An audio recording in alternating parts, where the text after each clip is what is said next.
Parallelogram. आता बघा rectangle कुणावर बेस आहे? पॅरालेलोग्राम. रेक्टँगल म्हणजे एक स्वतः पॅरालेलोग्राम असणार, त्यामुळे तो पॅरालेलोग्रामच्या सगळ्या प्रॉपर्टी सॅटिस्फाय करत असणार आहे. कळतंय का बघा? So a parallelogram with the equal angle is rectangle. वा, काय म्हटलंय बघा रे त्यांनी. तर त्यांनी असं म्हटलंय की आहे हा पॅरालेलोग्राम, फक्त एकच प्रॉपर्टी त्याच्यामध्ये वाढली आहे आणि ती प्रॉपर्टी अशी आहे की त्याचे अँगल्स सुद्धा इक्वल असतात. सगळे अँगल जे काही आहेत ते सेम असतात. म्हणजे काहीशी अशी फिगर बघू. बरोबर? पॅरालेलोग्राम काय सांगत होता? अपोजिट साइड्स पॅरलल हव्या, ज्या की आहेत. अजून काय सांगत होता बघा जरा तो, की अपोजिट साइडची लेंथ इक्वल असते, ती पण मी मेन्शन केली आहे. आणि अजून एक प्रॉपर्टी वाढली की सगळे अँगल्स सेम आहेत, आणि सगळे अँगल्स सेम असल्यामुळे त्याला आपण काय म्हणतो? रेक्टँगल. मला सांगा, एक पॉइंट सांगायचा राहिला माझा.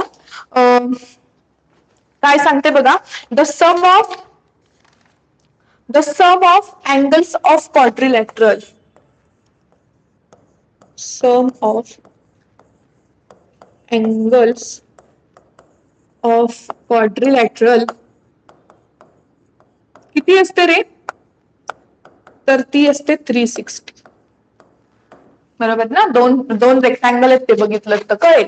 सो 360 असते. ओके. आणि रेक्टँगलची 180 असते. बरोबर ना?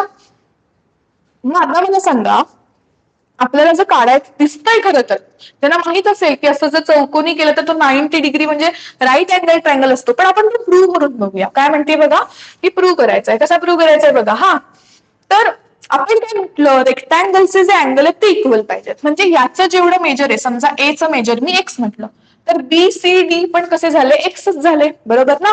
आणि आपल्याला काय माहितीये, the sum of angles of the quadrilateral is 360. म्हणजे काय होईल? X plus x plus x plus x किती झाला? 360. पण x plus x plus x plus x असं 4 टाइम्स म्हणजे किती झाले रे? 4x is equal to 360. पण आपल्याला व्हॅल्यू कोणाची काढायची? एक्स ची. सो हा 4 इकडे LHS ला मल्टिप्लाय आहे, तो RHS ला जाऊन काय होतो रे?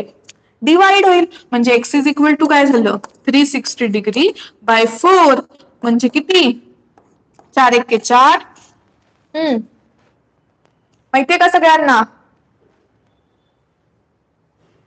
9 चौक 36 किंवा 4 9 36. सो हे झाले 90. कळलं? म्हणजे एक्स किती झाला? 90. एक्स म्हणजे काय होता? याचं मेजर होतं. हा 90, हा 90, तो पण 90 आणि तो पण 90 डिग्री. म्हणून काय आहे बघा, रेक्टँगलचा एव्हरी अँगल कसा असतो? 90 डिग्री असतो.